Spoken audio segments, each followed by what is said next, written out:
Assalamualaikum warahmatullahi wabarakatuh. Selamat datang kembali di podcast Relawan Jabar Juara. Hari ini kita akan membahas sebuah isu yang kembali ramai terjadi di Jawa Barat, yaitu kasus perundungan atau bullying. Kemarin ada diberitakan kasus di Tasik, bagaimana korban diberitakan sampai meninggal setelah mengalami perundungan. Juga kasus di Cirebon, seorang anak disabilitas mendapat perlakuan perundungan dari kawan-kawannya yang berada di tingkat SMA. Nah, apa yang menyebabkan terjadi perundungan?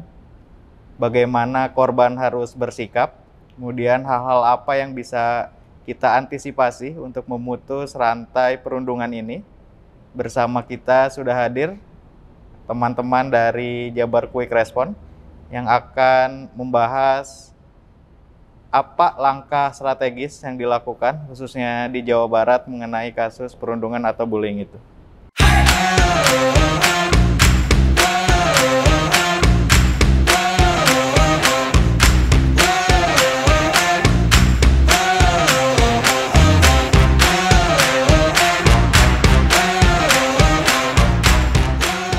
Bersama kita sudah hadir teman-teman dari Jabar Quick Response. Ada Teh Rini, juga Kang Jimmy. Terima kasih Akang dan Teteh sudah menyempatkan waktunya untuk hadir bersama kami di sini. Teh Rini sebagai Ketua Satgas yang baru saja dibentuk oleh Kang Emil sebagai Gubernur, kemudian ada Kang Jimmy sebagai pembina di Satgas tersebut. Bisa diceritakan kenapa JKR yang kita kenal selama ini fokus pada bidang kemanusiaan, kemudian tiba-tiba mendapat tugas baru dari Kang Emil dalam menyelesaikan kasus-kasus perundungan dan bullying ini? Ya, mungkin perkenalan diri lagi ya Kang.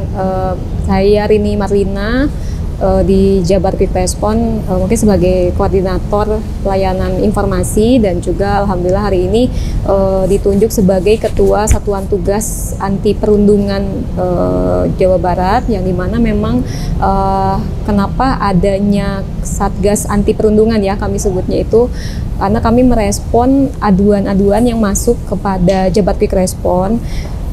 Aduan ini sudah dimulai sejak 2018 tepatnya. Cuma memang untuk kasus untuk perundungan, bullying ya, kalau misalnya familiarnya kita sebutnya bullying, itu kami merespon di tahun 2019. Jadi ada kasus pertama yang memang sempat viral di media sosial.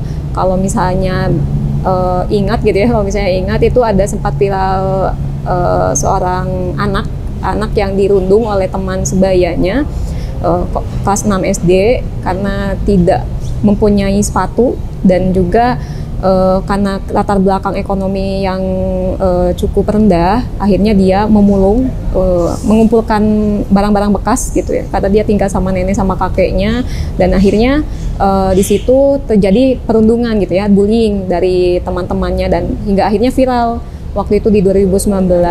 Terus sempat ada yang membuat galang dana donasi secara online, dan itu karena viral, jadi akhirnya galang dana yang didapatkan oleh si anak ini gitu ya, sebut N gitu ya, N ini cukup besar, hampir 300 jutaan waktu itu, dan kami sudah bekerja sama dengan beberapa pihak dalam hal ini untuk menangani kasus perundungan pertama kali yang kami tangani di 2019 itu dengan DP3 AKB, lalu dengan platform filantropi kitabisa.com gitu yang menyalurkan bantuan itu, dan kami juga melakukan mediasi kepada pihak yang berada di sekitar lingkungan keluarga si N ini, dan akhirnya tidak terjadi perundungan lagi gitu. Dan dari situ mulailah muncul banyak aduan-aduan masuk ke Jabar Quick Response juga, walaupun misalnya aduan-aduannya belum spesifik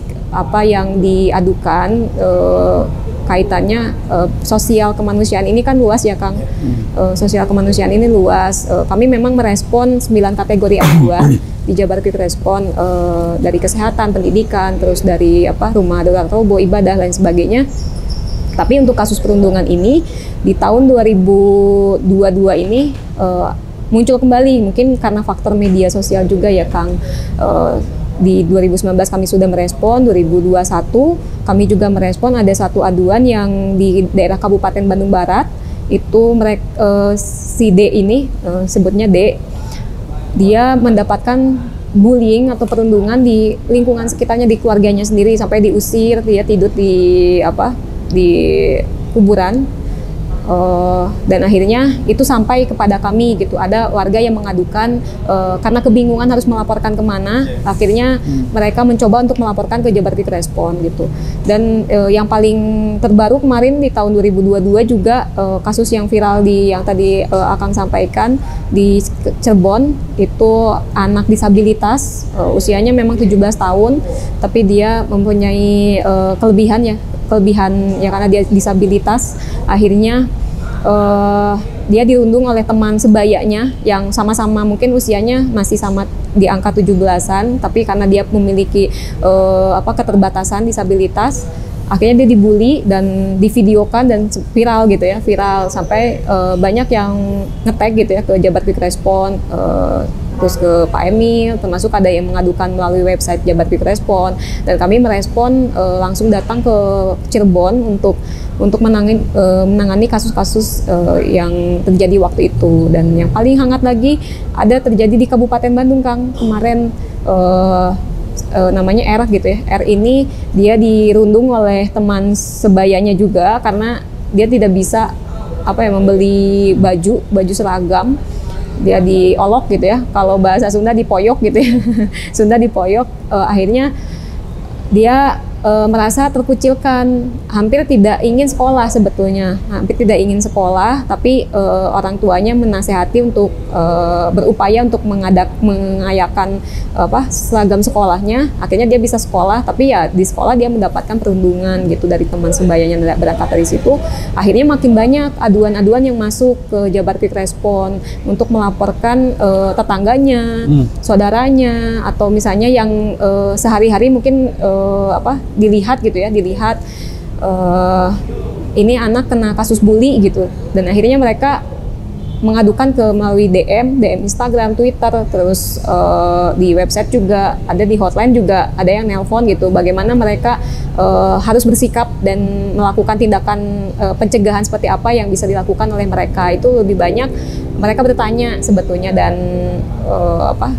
wilayahnya mungkin mereka ingin mendapatkan pendampingan karena bingung ya, kasus perundungan di Jawa Barat ini kalau Sunda gitu ya, Sunda itu banyol gitu ya, bercanda gitu kan, itu sebuah hal yang sebetulnya sering kita lakukan, tapi ya mungkin bisa jadi si kasus perundungan ini atau bullying ini kan dilakukan oleh orang yang yang merasa dirinya kuat gitu ya, hingga akhirnya dia punya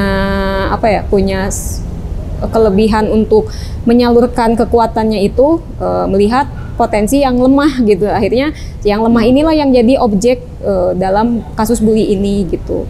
Nah, itulah yang mungkin mendasari kenapa akhirnya kami Jabar Quick Respon membentuk Satgas Anti Perundungan, karena ya merespon aduan-aduan yang masuk, dan kami juga meneliti dan juga menelaah apa yang bisa dilakukan, karena tidak mungkin kami tolak juga aduan itu yang masuk ke Jabar Quick Respon, tidak mungkin kami tolak, hingga akhirnya kami harus merespon gitu.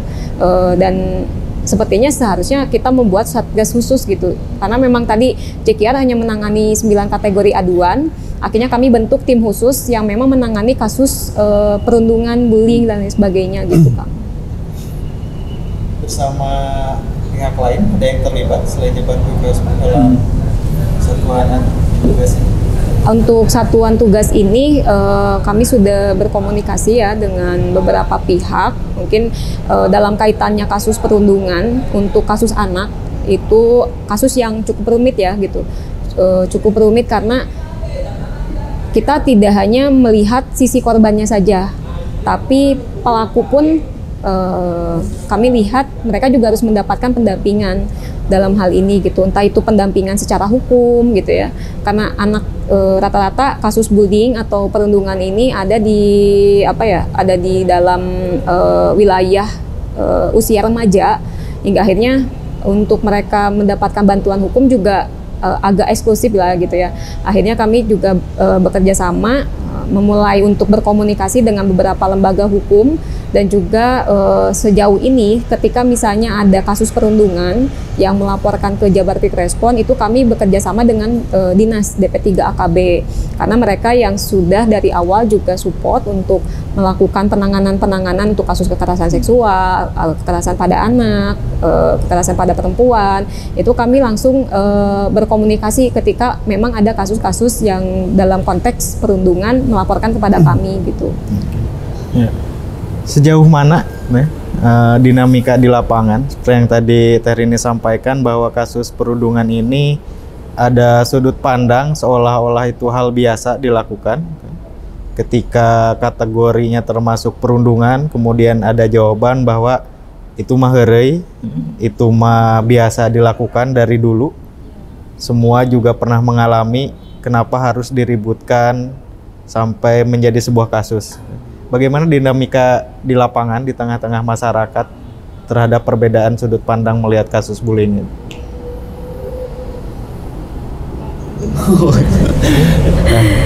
Oke, itu tadi sebenarnya itu kan yang menjadi permasalahan ya, karena memang konteksnya dalam hal perundungan ini sendiri tadi, apakah ini masuk ke dalam kategori bercanda gitu, apakah ini masuk dalam kategori heureuy gitu kalau bahasa Sundanya. Tapi kan intinya sebenarnya apapun itu bentuknya, apabila ada orang yang tersakiti, otomatis kan ini sudah menjadi sebuah kebutuhan ya, gitu.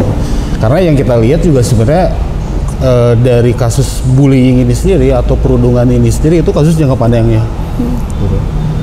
Entah itu terhadap korban ataupun terhadap pelaku. Makanya tadi seperti Terini bilang bahwa ini perlu ada penanganan khusus. Kita harus melihat dari dua aspek yang berbeda kan, dari pelaku dan juga dari korban. Kenapa ini perlu dilakukan juga? Karena memang dampak-dampak yang disebabkan oleh perundungan ini sendiri juga itu cukup dahsyat juga gitu pada akhirnya gitu. Makanya sedikit-sedikit sekarang jadi viral kan, sedikit-sedikit sekarang jadi rame gitu untuk hal-hal perundungan.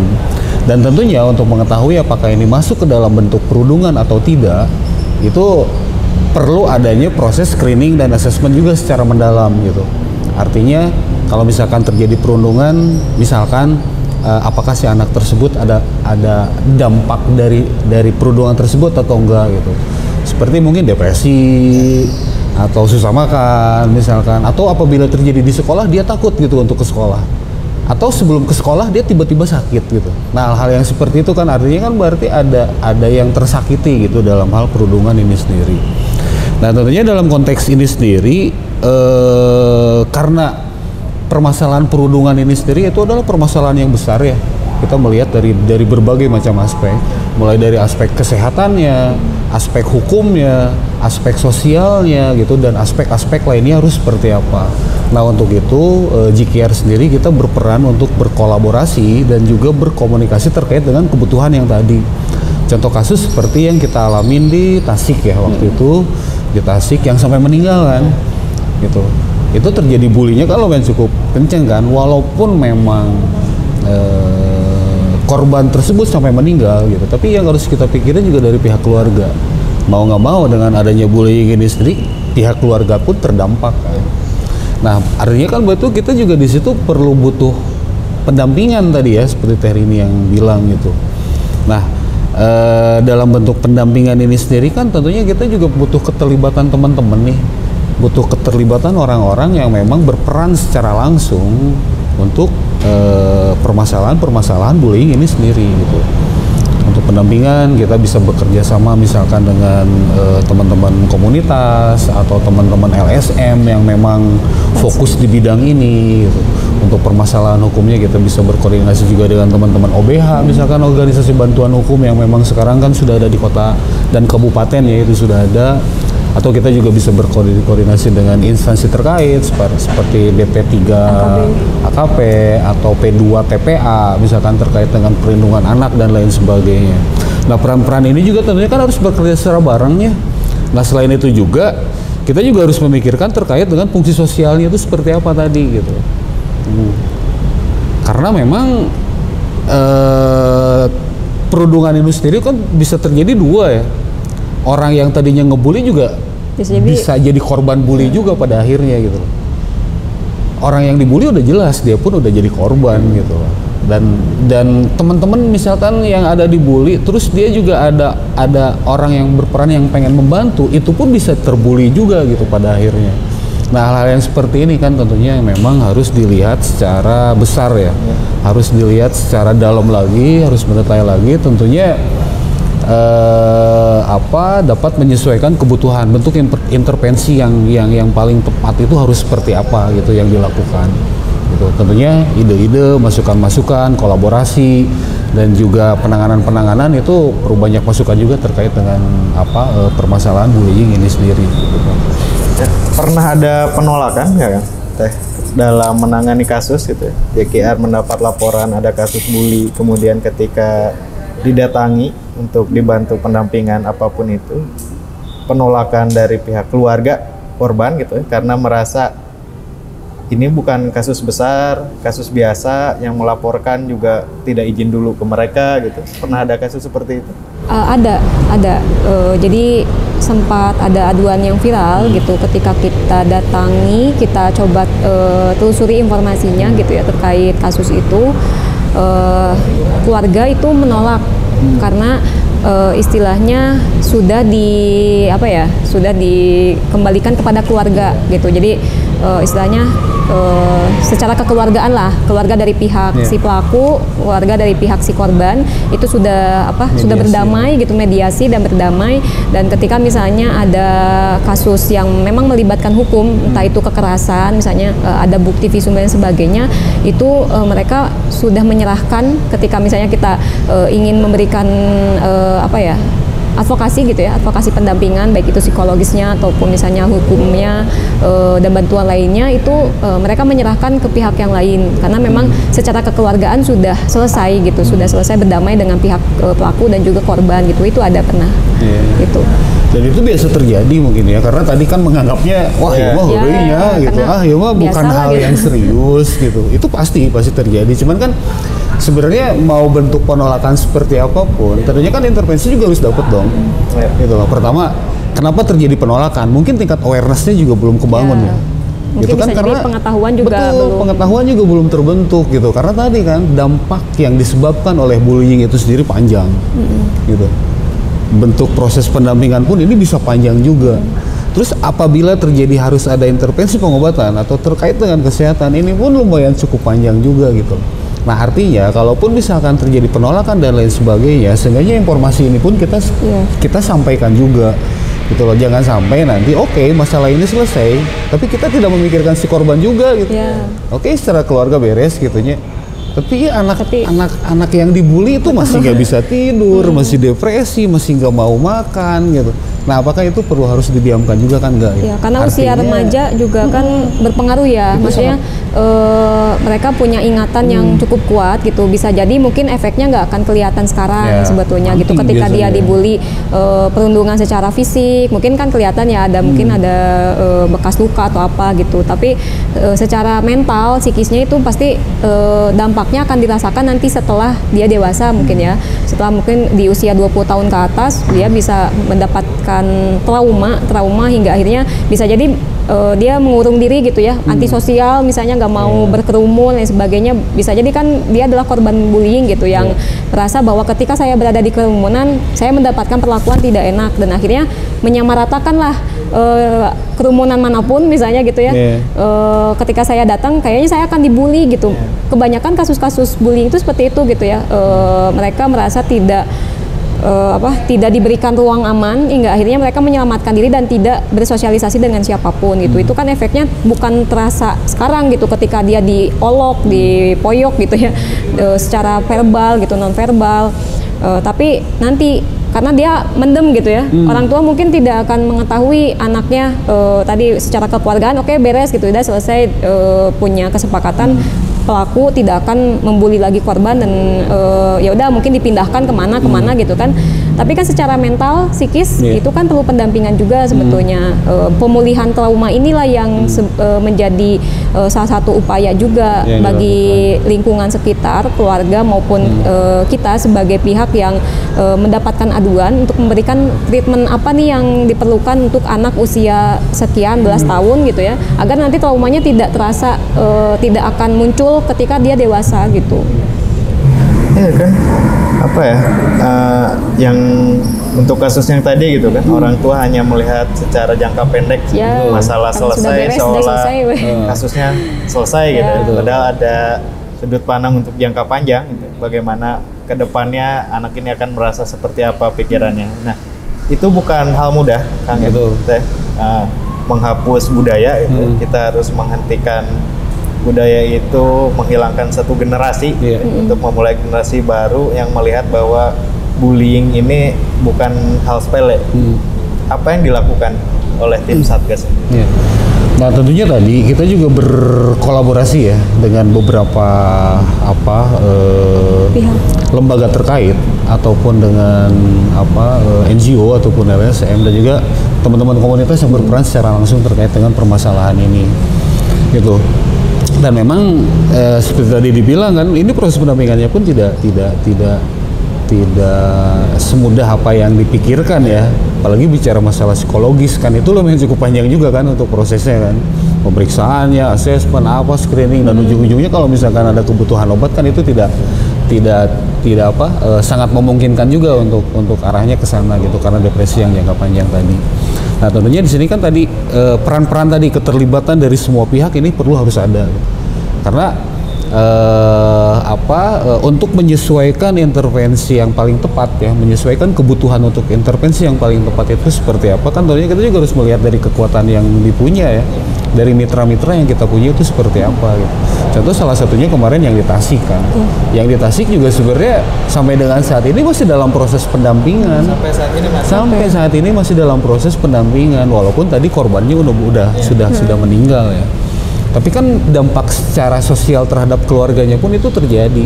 Ini korban loh. Kita bicara korban ya, bukan bicara masalah pelaku. Nggak kebayang kan pelakunya pun seperti apa. Dampak sosial yang disebabkan oleh pelakunya. Pelakunya juga punya akhirnya mendapatkan perundungan di lingkungannya gitu, karena orang-orang tahu itu pelaku sampai mengakibatkan seseorang meninggal gitu ya karena perundungan ini atau bullying ini, hingga akhirnya ya tadi dikucilkan di lingkungan sekitarnya gitu, sampai orang tuanya ya mungkin pindah gitu kan. Walaupun ya tadi konteksnya bentuk penyelesaian bukan hanya dalam konteks hukum aja ya, karena bicara dengan masalah anak kita juga harus memikirkan hal yang lebih jauh lagi. Seperti Teh Rini tadi bilang, bicara masalah hukum untuk anak kan ini sesuatu yang yang eksklusif lah bisa dibilang gitu, seperti itu kan. Tapi ya itu tadi artinya kita juga bisa melihat celah yang lain juga. Oke, nggak jadi masalah apabila permasalahan ini bisa diselesaikan secara kekeluargaan, nggak jadi masalah. Tapi kita lihat juga dari faktor tadinya, faktor dampak yang disebabkan oleh bullying tadi gitu. Dan itu pun kan tentunya harus ada intervensi juga ya, harus ada penanganan yang lebih jelas juga gitu terkait dengan korban maupun terkait dengan pelaku.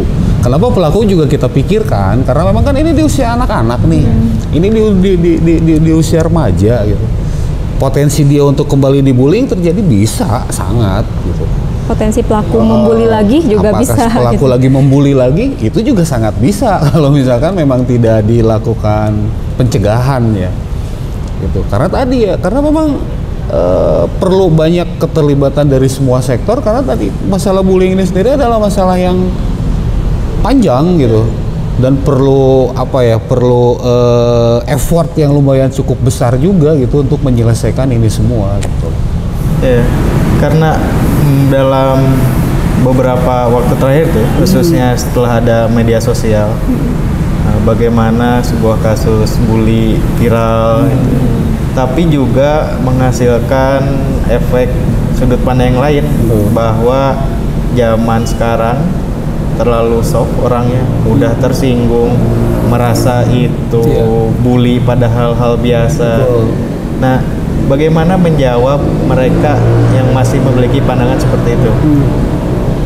Untuk mungkin stigma masyarakat terhadap kasus perundungan ini beragam. Kita juga tidak bisa menyamaratakan pemahaman setiap orang gitu ya. Tadi kan mungkin ada yang bilang mengolok-olok itu hal yang biasa lah gitu ya. Padahal itu juga termasuk kasus dalam jenis perundungan gitu, dalam jenis bullying, yaitu bullying secara verbal gitu ya.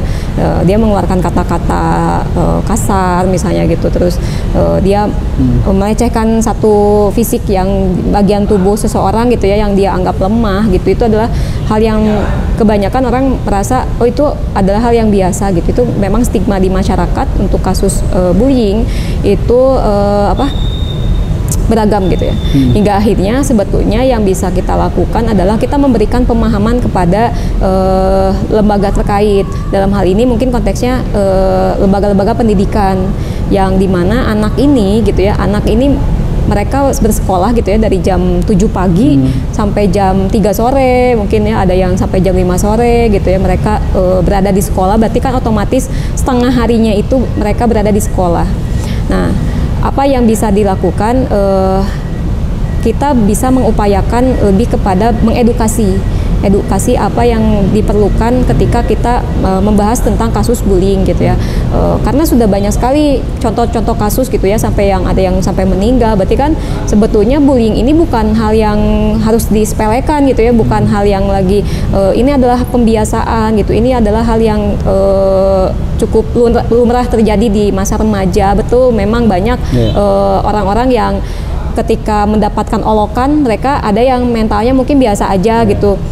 Mungkin merasa bahwa dia tidak seperti itu, tapi bagi orang lain gitu yang merasa mentalnya mungkin lemah gitu ya, hingga akhirnya mereka bisa mengurung diri gitu. Bahkan makin lemah ya mungkin bisa saja ada terjadi bully secara fisik gitu ya, secara fisik terjadi karena dia tidak melakukan penolakan atau dia melakukan tindakan-tindakan pencegahan gitu ya. Hingga akhirnya lembaga yang sebetulnya perlu untuk kita edukasi awal gitu adalah lembaga pendidikan, karena ya tadi setengah harinya anak-anak ini, remaja ini berada di sekolah, setengah harinya itu ada di sekolah. Mereka beraktivitas, bersosialisasi dengan teman sebayanya gitu, dengan teman-teman sebayanya ya di sekolah gitu, di tempat bermain gitu. Ketika pulang ya mungkin istirahat saja gitu ya, mengerjakan PR, istirahat gitu. Terus besok paginya mereka udah sekolah lagi gitu. Dan ya inilah yang harus kita lakukan adalah mengedukasi bagaimana pihak sekolah gitu ya, pihak sekolah pun merespon kasus-kasus bullying ini tidak dianggap sepele gitu, tidak dianggap sepele. Ketika misalnya ada laporan aduan dari anak-anak, mungkin kalau di sekolah ada ini ya guru BP ya, kalau BK atau BP gitu, Bu ini atau Pak ini dia dipoyokan gitu ya, diolok-olok gitu-gitu. Cuman hanya sekedar dipanggil gitu ya, dipanggil mengkonfirmasi apakah betul gitu ya dilakukan ada pembulian gitu ya. Ketika misalnya dijawab tidak, itu udah selesai gitu. Tapi berarti pemahaman yang perlu kita lakukan juga kepada anak-anak juga gitu. Anak-anak perilaku apa sih yang sebetulnya jangan dilakukan gitu ya saat remaja gitu. Mengolok-olok atau bully atau perundungan secara verbal maupun non verbal itu juga perlu kita berikan informasi gitu. Sebetulnya memang banyak banyak garis yang harus kita lewati gitu ya. Mungkin pertama dari orang tuanya sendiri. Kita kalau orang tuanya memang mereka belajar gitu ya, mereka belajar untuk memahami kondisi remaja itu seperti apa, mereka akan mempelajari kasus-kasus seperti apa yang akan terjadi pada anaknya di sekolah gitu ya. Sebelum ada kasus ini mencuat, misalnya bullying ini ada korban, orang tua akan membentengi diri untuk anaknya diberikan pemahaman, kamu kalau di sekolah jangan mengolok-olok gitu, berperilakulah sopan gitu-gitu kan. Itu kan benteng yang pertama sebetulnya dari keluarga. Terus yang kedua adalah lingkungan sekolah. Ya sekolah itu tadi memberikan pendidikan, ada pendidikan kewarganegaraan pun dibahas kan ya, bagaimana beretika, bagaimana sopan santun, bagaimana bergaul dengan teman sebaya gitu, apa yang tidak boleh dilakukan gitu. Terus di lingkungan di lingkungan sekitarnya mungkin dari tetangga juga kan itu juga perlu diberikan informasi ya terkait perundungan ini bukan sekedar hanya mengolok-ngolok saja gitu, tapi ya bisa jadi fisik dan verbal, bahkan ada jenis perundungan lain gitu ya, cyber gitu kan sekarang, perundungan di dunia maya gitu ya, dengan hate speech atau misalnya dengan komen-komenan negatif gitu ya, postingan-postingan di komen negatif itu juga kan termasuk pembulian sebetulnya kan. Nah, hingga akhirnya mungkin kita bisa lakukan adalah kita mengedukasi berbagai pihak, bukan hanya dari sekolah saja. Memang sekolah adalah tempat yang paling dirasa aman ya untuk anak-anak, tapi ternyata banyak kasus juga yang terjadi di sekolah, dan itu luput dari pengawasan para guru gitu dan para tenaga-tenaga pendidik yang ada di sekolah. Seolah-olah ya mungkin karena tidak ada laporan, mereka tidak tahu gitu, tapi ya kita memberikan edukasi kepada pihak sekolah juga bagaimana penanganan bully ini gitu ya, perundungan ini bisa dilakukan, tindakan pencegahan pertama atau tindakan preventif apa yang bisa dilakukan ketika ada anak yang menjadi korban kasus bully. Itu kita juga memberikan informasi dari awal, jenis bullynya seperti apa, pencegahannya apa gitu. Terus jika misalnya ada korban, itu harus apa yang dilakukan gitu, itu juga kita memberikan pemahaman itu. Era sekarang gitu ya, di dunia sekarang kita dimudahkan dengan segala akses internet gitu ya. Mungkin anak-anak kita, anak itu bisa punya handphone gitu ya, karena mungkin kemarin kita COVID daring gitu ya, pakai handphone gitu, via Zoom meeting atau Google Meet dan sebagainya lah gitu. Akhirnya memudahkan anak ini mengakses informasi apapun dengan handphone gitu kan. Dan ketika orang tua tidak memahami pentingnya seks edukasi gitu kepada anaknya, kadang orang tua juga ketika mengenalkan organ intim gitu ya, organ intim yang ada di dalam tubuh si anak gitu ya, anak perempuan atau laki-laki, hanya menganalogikan saja gitu, dan seolah itu tabu, tabu gitu. Jadi ngapain kamu ngomongin apa itu gitu ya, ngomongin apa, ditanya ini kenapa, ngapain ngomongin itu gitu kan. Ada keluhan di alat kelaminnya, jadi soalnya tabu. Orang tua pun entah tabu, entah memang tidak bisa menjelaskan sebetulnya gitu ya, tidak bisa memberikan pemahaman yang cukup baik gitu. Dan wilayahnya untuk sex education di anak-anak dan remaja itu penting, karena ya hari ini kita tergerus dengan informasi dan pengaksesan informasi yang cukup mudah, hingga akhirnya anak-anak, ya banyak orang anak-anak yang akhirnya kecanduan dengan video-video porno gitu ya, mengklik situs-situs yang sebetulnya mungkin dia tidak sengaja mengklik gitu ya, hingga akhirnya pas dilihat kontennya adalah konten dewasa. Mungkin awalnya si anak ini merasa aneh gitu ya, aneh, ih ini apa gitu ya gitu kan, tapi lama-lama mungkin dia teliti, telaah lagi, oh ternyata dia menikmati gitu, menikmati video-video porno yang muncul. Akhirnya ya dia terpapar dengan konten-konten yang negatif, hingga akhirnya ketika misalnya masuk di usia remaja, dia ingin melampiaskan keinginan, kepenasaran dia ketika saya ingin melakukan adegan misalnya di video itu, tidak bisa dicegah, karena orang tua juga tidak tahu sebetulnya anak itu menonton video porno gitu. Dan hingga akhirnya sex education itu sangat penting, mengenalkan bagian mana yang tidak boleh disentuh oleh orang lain gitu, bagian mana yang memang sensitif, bagaimana cara merawat bagian-bagian sensitif itu gitu. Terus bagaimana misalnya ketika ada yang melakukan tindakan-tindakan pelecehan gitu ya, pelecehan entah itu menyentuh pundaknya misalnya atau menyentuh bokongnya dan sebagainya gitu, itu anak-anak diberikan keleluasaan untuk apa ya, untuk bercerita gitu. Karena tadi orang tua menganggap hal itu tabu, hingga akhirnya anak tidak mau bercerita, hingga akhirnya dia pendam aja gitu. Itu banyak sekali kasus-kasus kekerasan seksual seperti itu. Akhirnya dia pendam ketika ada orang yang meraba-raba pundaknya, meraba-raba belakang badannya gitu ya, dia pendam, dan akhirnya akhirnya kembali terulang gitu ya. Dan ya jadi bom waktu kan, bom waktu ya, mungkin bisa jadi dia mendapatkan pelecehan yang lebih lagi gitu ya, selain tadi mungkin meraba-raba dan sebagainya gitu. Nah itu orang tua pun perlu menyadarkan itu gitu, menyadarkan bahwa pemberian informasi terhadap apa yang sex education ini sangat penting gitu, hingga akhirnya anak-anak juga bisa membentengi diri ketika ada orang yang meraba-raba bagian tubuh-tubuh yang sensitif itu, mereka langsung harus melaporkan pada siapa gitu. Dan mungkin memang perlu ini juga ya, seperti menanamkan terkait dengan rasa aman itu kan hak semua orang ya. Nah, apabila memang ini sudah terbentuk terkait dengan rasa aman tadi, permasalahan-permasalahan tadi kan itu tidak mungkin terjadi ya. Saya ngerasa aman kalau misalkan saya berbicara terkait dengan tadi masalah seks edukasi terhadap orang tua, karena ngerasa aman kan. Oh, ini aman nih, saya ngomong sama orang tua gitu loh. Saya ngerasa aman apabila saya melaporkan terkait dengan masalah bullying misalkan. Dia ngerasa aman dan dia berani untuk melaporkan ke pihak sekolah, ke orang tua, ataupun ke siapapun. Karena dia udah ngerasa aman gitu. Dan itu tadi, untuk menanamkan rasa aman ini sendiri, ini pun yang menjadi harus ditanamkan sedini mungkin gitu. Mulai dari konteksnya keluarga tadi, kalau kata Terry ini memang benar gitu kan. Informasi bisa didapat itu kan yang paling efektif itu di dalam rumah ya, gitu. Mulai dari skup yang paling kecil itu otomatis kan di dalam rumah ya. Kalau udah balik keluar berarti itu udah ketemu dengan skup yang lebih luas kan, dengan karakter yang berbeda-beda.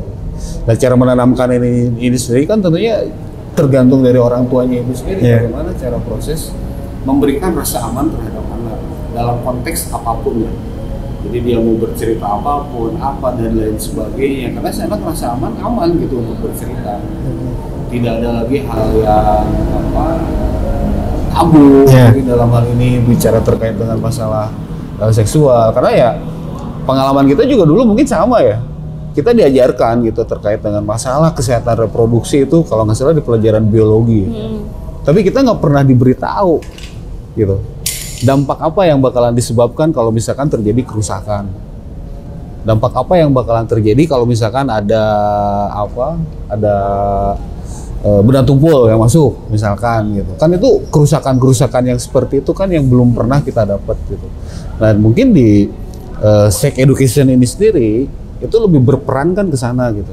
Cuman proses penerapannya aja mungkin yang sampai dengan saat ini masih masih perlu ada cara-cara khusus gitu, karena memang tadi kita berangkat ke sekolah, kadang-kadang pihak sekolah juga masih menganggap ya, ke sektor pendidikan apalagi di sektor anak-anak masih menganggap bahwa nggak boleh ya ngomongin ini gitu dan lain sebagainya. Itu kan sebenarnya menjadi kendala juga gitu untuk memberikan bagaimana caranya untuk menyampaikan informasi yang baik dan benar terhadap si anak. Dan yang paling penting sebenarnya tadi kan banyak ya faktor-faktor bully gitu tuh, apa aja sih bisa bully berbentuk verbal, non-verbal, bahkan cyberbullying juga udah ada gitu. Artinya seperti ini karena memang ini dampaknya lumayan cukup besar, dampak yang disebabkan oleh bully ini lumayan cukup panjang. Artinya segala bentuk bully itu tidak bisa ditolerir gitu. Walaupun apakah ini masuk dalam konteks bully atau tidak, walaupun ini masuk dalam konteks bercanda atau bully gitu. Nah, tentunya kan hal yang seperti itu juga perlu dicari tahu juga ya. Nah, artinya kan sebenarnya apabila seseorang merasa tersakiti dengan hal tersebut, itu nggak jadi masalah gitu untuk bercerita kepada siapapun. Rasa tidak tidak aman gitu. Dia ngerasa aman, gue dibully gitu. Karena saya ngerasa aman untuk bercerita gitu ya. Saya tidak takut dengan yang ngebully walaupun dia lebih besar misalkan kekuatannya jadi banyak juga karena berkelompok itu ngebulinya. Tapi karena si anak merasa aman untuk bercerita kan dia bisa aja cerita ke guru BP. Nah, mungkin bentuk pemanggilan itu sendiri kan itu udah menjadi salah satu bentuk shock terapi ya, walaupun memang itu konteksnya tidak harus selalu diselesaikan secara punishment atau secara hukum misalkan. Nah, artinya kan sebenarnya kita juga punya mimpi besar ya dalam hal ini, gimana caranya supaya permasalahan bully ini tidak terjadi. Ya gimana caranya juga supaya memang kita juga bisa menciptakan sekolah anti bullying misalkan. Nah, tentunya kan dengan kesiapan berbagai macam ini ya, dengan berbagai macam cara gitu. Entah itu bentuknya sosialisasi, kalau misalkan ada korban, misalkan bentuknya bisa dengan konseling, dan lain sebagainya gitu. Nah, faktor-faktor ini juga yang perlu harus ditingkatkan lagi sih untuk kedepannya. Walaupun yang kita tahu kan namanya bully mah murni di zaman Firaun ngaduk kaleci itu sayanya Cuman kan kita belum tahu apakah ini masuknya konteks bully atau apa bukan, gitu loh. gitu. Nah kebetulan aja sekarang lagi memang segala mudahnya, tinggal diklik informasi. keluar gitu, media sosial udah liar dan lain sebagainya. Yang pada akhirnya belum tentu apakah itu konteksnya bully atau tidak. Dipiralin tiba-tiba rame gitu. Oh, Belum ini tentu bully, kan gitu. si anak nama, saya ngerasa tidak tersakiti kok gitu loh. Merasa baik-baik saja gitu. Mungkin dia menganggapnya itu adalah konteks bercanda. Ya. Edukasi kepada seluruh pihak sebagai bentuk pencegahan agar bully tidak terjadi. Tapi seberapa besar membenarkan alasan bahwa kita juga harus mengedukasi setiap orang, tidak semua hal itu bully. Jangan terlalu baper kalau bahasa sekarang. Harus bisa menyesuaikan diri. Pergaulan memang seperti itu. Ada ledekan, ada mungkin cara verbal tidak enak, tapi begitulah kehidupan. Seberapa besar itu bisa dibenarkan, Kang? Jadi apa ya, kalau kita lihat konteks bully itu kan tadi beragam ya. Apa yang misalnya kita lihat adalah stigma masyarakat mungkin menjadi hal yang sangat biasa ketika ada kasus perundungan gitu ya. Kasus untuk misalnya saling ejek mengejek gitu, itu adalah stigma masyarakat berkata bahwa itu adalah tidak termasuk bully karena memang pemahamannya saja yang mungkin tidak mengetahui jenis-jenis bully itu seperti apa gitu.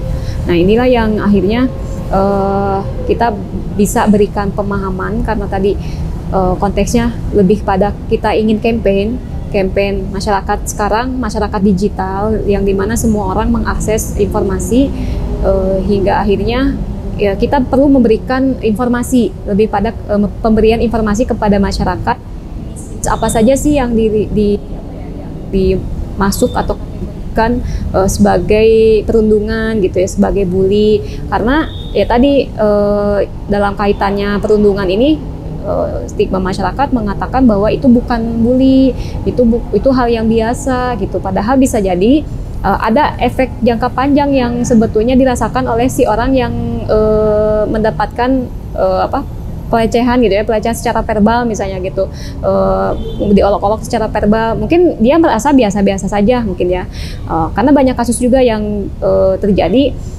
Dia mendiamkan gitu ya, orang yang diolok-olok, orang yang diejek-ejek itu dia mendiamkan, dia diam aja gitu sampai akhirnya menjadi bom waktu. Mungkin bisa jadi kena secara mental, dia tadi tidak ingin bersosialisasi karena mungkin ketika saya bersosialisasi dengan orang lain, saya akan mendapatkan perlakuan yang sama. Akhirnya lingkungan yang dia anggap ya mungkin berbeda, tapi dianggap sama saja, semua orang itu sama saja gitu. Itu kan jangka panjang.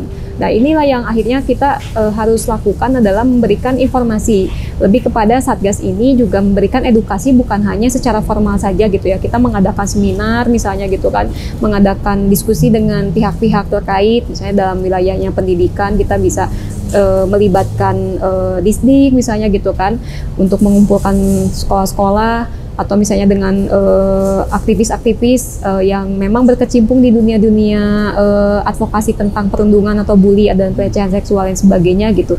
Kita memberikan informasi kepada masyarakat. Nah, inilah fungsi Satgas di sini sebetulnya. Kita ingin memberikan informasi apa saja sih yang sebetulnya bisa dilakukan dan apa saja yang termasuk di dalam kasus perundungan gitu. Berarti kayak yang seperti itu tuh bisa dibenarkan atau justru sangat harus dihindari? Dihindari karena ya tadi kita tidak tahu jangka panjangnya seperti apa ya. Ada orang yang mendem tadi ya yang saya sampaikan, ada orang mendem aja. Mungkin dia abai dengan ya bodo amat lah, mau diejek gitu ya, mau dipoyok, mau di gimana juga. Tapi mungkin di dalam hati kecilnya dia dalam pikiran kecilnya juga dia berpikir bahwa kok saya kenapa ya diejek terus gitu ya. Tapi dia tidak berani mengungkapkan kepada siapapun karena ketika diungkapkan mungkin itu biasa gitu kan, itu hal yang sangat biasa gitu terjadi gitu. Kamunya aja baper gitu. Padahal bisa jadi ya mungkin dia memang mengabaikan itu, tapi dia terus berpikir ya, terus otak manusia dan hati manusia kan kita tidak ada yang tahu gitu kan. dia terus menimbun itu, menumpuk masalah yang terjadi hingga akhirnya jadi bom waktu. Ya tadi mungkin salah satu contohnya dia mengucilkan diri di lingkungannya gitu, karena tadi pembiasaan yang terjadi di masyarakat akhir-akhir ini gitu, bahwa menganggap bully atau ejekan itu adalah hal yang sangat biasa dan sangat biasa terjadi di usia anak-anak dan remaja gitu. Dan ya harus dihindari sih sebetulnya, ya harus dihindari dengan pemahaman-pemahaman kita, hingga akhirnya mungkin kita bisa memberikan sebuah bentuk kampanye gitu, campaign yang dimana memberikan pemahaman singkat gitu ya, yang mudah dicerna oleh semua orang, semua pihak, baik itu misalnya orang tua, aktivis, atau misalnya pelajar, mahasiswa gitu, bahwa ini loh yang termasuk kasus bully itu. Ketika misalnya kamu mendapatkan hal ini, ya harus dihindari gitu kan gitu. Ya tadi kenapa itu perlu harus dihindari, karena tadi kan konteksnya segala sesuatu bentuk perundungan itu kan nggak bisa ditolerir ya. Walaupun tadi ya apakah itu konteksnya bercanda ataupun ini benar-benar masuk dalam kategori tadi perundungan itu tadi. Kenapa ini perlu dilakukan juga, karena kan ini yang sulit diukur tadi ya. Lu mau baperan gitu. Oke, lu yang bilang baper gitu, tapi kan belum tahu nih terhadap si korban yang dirundungi itu seperti apa. Karena kan itu juga bisa dirasain, bisa dipikirin kok aku diginiin ya, dan itu kan terus berulang dilakukan. Terus saya diginiin gitu. Terus kan bentuk perundungan itu seperti itu kan, bentuk intimidasi ataupun kekerasan yang dilakukan secara berulang-ulang. Gitu. Itu kan konteksnya bullying ya. Nah, makanya perlu adanya pencegahan tadi. Salah satunya adalah tadi pertama menanamkan rasa aman terhadap semua orang karena itu adalah hak gitu, atau menanamkan rasa aman kepada semua siswa karena itu adalah hak semua orang gitu. Terus yang kedua tadi, bentuk perundungan apapun itu memang tidak bisa ditolerir kan. Nah artinya kan berarti tadi ini kita harus mencermatinya juga secara serius juga terkait dengan permasalahan bullying ini tadi ya. Walaupun konteksnya tadilah entah ini bercanda, entah ini apa dan lain sebagainya gitu loh. Terus yang ketiga, kita juga mencoba untuk mendorong semua siswa, terutama kan kebanyakan perundungan sekarang terjadinya di usia-usia pelajar ya, usia remaja gitu. Mencoba untuk menanamkan terkait dengan pilihannya. Kenapa itu perlu dilakukan? Karena kan itu juga bisa berdampak terhadap rasa percaya diri kan. Apabila dia sudah menentukan pilihannya, dia bisa mengeluarkan pendapatnya, dia bisa memutuskan apa yang harus dia lakukan, rasa percaya diri itu kan timbul ya. Dan itu pasti berlanjut terus-menerus gitu. Dan ini salah satunya adalah rasa percaya diri ini tadi. Karena kan tadi kekhawatirannya tadi begitu di perundungan, dampaknya adalah salah satunya rasa percaya diri itu turun. Dan salah satu untuk menjaganya adalah berarti gimana caranya supaya rasa percaya diri itu meningkat. Caranya seperti apa? Ya mungkin untuk caranya kan itu bisa disesuaikan dengan tadi ya. Faktor latar belakangnya itu seperti apa. Entah itu karena faktor pendidikannya misalkan, entah itu karena faktor ekonominya, entah itu karena faktor keluarga, dan lain halnya. Dan selain itu juga bisa dengan mendorong beberapa teman-teman untuk berkelompok. Karena kan kebanyakan kejadian-kejadian perundungan ini dilakukan oleh pelakunya itu banyak ya. Gitu. Gak mungkin sendiri gitu ya? Gak mungkin sendiri, artinya kan dia mempunyai power yang lumayan cukup besar juga karena dia bisa mempengaruhi kelompoknya juga untuk membuli seseorang. Nah selain itu juga kan tentunya kita juga harus mempersiapkan juga nih terkait dengan teman-teman supaya dia berkelompok. Istilahnya apa ya? Kelompok dukungan sebaya mungkin. Dia sebaya dengan seusianya. Kan kalau misalkan dengan seusianya mungkin itu juga jadi lebih gampang juga untuk berkomunikasi. Gitu, contoh misalkan saya usia lumayan lah ya, 17 tahun lah. Ya, 17 tahun ya. Saya 15 berarti. Terus saya harus berbicara terhadap anak-anak misalkan ya, usia remaja yang usianya masih 13 tahun. Kan itu pun aja kecenderungan kagok lah ya. Jadi si bapaknya ngomong lawan sih gitu. Nah beda dengan konteks komunikasi yang dilakukan oleh teman sebayanya gitu. Nah artinya berarti terkait dengan informasi-informasi yang diberikan pun itu kan informasi-informasi yang memang mudah dimengerti ya. Dengan bahasa mereka, dengan bahasa mereka, dengan mengurangi bahasa-bahasa dewa yang memang sulit dimengerti gitu, bukan hanya untuk anak-anak ya. Kadang-kadang untuk orang dewasa juga kalau ngomong bahasa dewa mana ngomong naon sih kan kadang seperti itu juga gitu. Nah hal seperti itu juga yang perlu dilakukan, tapi tidak kalah pentingnya juga karena dampak bullying ini ini sendiri kan bisa terjadi bukan hanya terhadap si korban ya, tapi bisa terjadi juga terhadap keluarga dan ataupun orang terdekat gitu. Nah artinya fungsi sosialnya sendiri ini harus jalan juga kan. Entah itu dengan mencoba untuk membuat kelompok, kan kalau tiap di sekolah itu suka ada forum orang tua ya. Nah mungkin di sini momen yang tepat juga gitu loh untuk bagaimana caranya untuk memberikan informasi atau meningkatkan awareness terkait dengan permasalahan bullying ini tadi. Seberapa besar dukungan dari Kang Emil sebagai gubernur untuk kasus isu? Yang pasti ini lumayan cukup besar ya dukungan dari Kang, karena setiap penindakan yang kita lakukan itu pun intrusi langsung dari beliau juga gitu. Terus beberapa ke belakang juga beliau juga mengeluarkan postingan-postingan terkait dengan bullying. Artinya kan ini sudah menjadi atensi khusus gitu, gimana caranya supaya permasalahan ini dapat diselesaikan gitu. Dapat dicegah dengan baik gitu. Caranya seperti apa ya? Caranya di kita nanti ya di Satgas gitu, dengan bagaimana caranya untuk berkolaborasi, karena bagaimanapun juga di zaman sekarang kalau nggak kolaborasi aduh bubuk repot kita gitu. Bisa sendiri lah, kalau segala sesuatu dengan sendiri ya, kita juga sadar bahwa JKR sendiri bukan Batman, JKR sendiri juga bukan Superman gitu yang bisa menyelesaikan semuanya itu secara sendiri, enggak. Makanya kita sangat terbuka juga untuk siapapun gitu. Selama ini dalam konteks kemanusiaan kita sangat terbuka, kita sangat mengeluarkan lampu hijau untuk hal-hal terkait dengan masalah kemanusiaan. Karena bagaimanapun juga yang masalah bullying ini sendiri kan menjadi permasalahan kemanusiaan kan, karena dampaknya langsung terhadap manusia. Kemana orang harus melapor kalau ketika ada kasus perundungan gitu?